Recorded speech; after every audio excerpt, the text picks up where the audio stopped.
আমি একজন আইনজীবী হিসাবে আমাদের মাননীয় মন্ত্রী মহোদয় আছেন, তিনিও একজন দক্ষ আইনজীবী। আজকে আমরা জজ কোর্ট, নিম্ন আদালত, হাইকোর্ট সমস্ত ভবনগুলো সুন্দর, 3 তলা 4 তলা সুন্দর ভবন আছে, এসি দ্বারা সুরক্ষা করা হচ্ছে।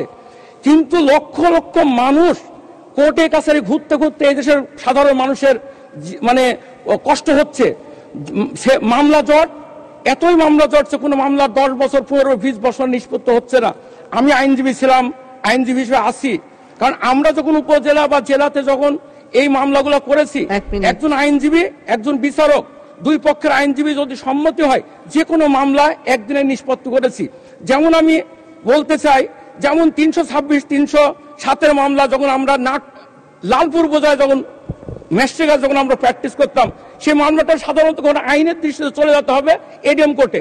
আমরা যখন বলতাম 2 পক্ষ আমরা আপোষ করেছি, মামলাটা আজকে নিষ্পত্তি করেন, তিনি চার্জ বাদ দিয়ে দিতেন, 306 বাদ দিয়ে তার নন ভেলেবল সেকশন করতে, তার আপোষযোগ্য মামলা করলে ওই দিনকে মামলা নিষ্পত্তি। কিন্তু এখনকার বিচারকরা কিছুই মানতে চায় না, তারা কোনো কথা শুনতে চাবে না, তারা দিনের পর ডেট দিবে।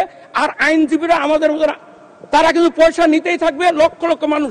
এর প্রতিবাদে আমি আজকে এই 1 টাকা মানে আমি এই তার ছাঁটাই প্রতীকী আমি চাই যে মাননীয় মন্ত্রী মহোদয় এই আপোষের মাধ্যমে হাজার মামলা জটকে তারা এসিতে সুন্দর করে, কিন্তু বিচারকের কাছে এত সুযোগ দিচ্ছে মাননীয় প্রধানমন্ত্রী এবং এত বাংলাদেশে বিচারকদের আছে সুযোগ সুবিধা, তারপরও আমরা গরিব সাধারণ মানুষ কিন্তু কোর্টের এক ঘরে আরেকটু উকিলের সংখ্যাও বাড়িছে। আমরা তখন কম ছিলাম সেই 90-80 দশকে, এখন আমাদেরও সমস্যা।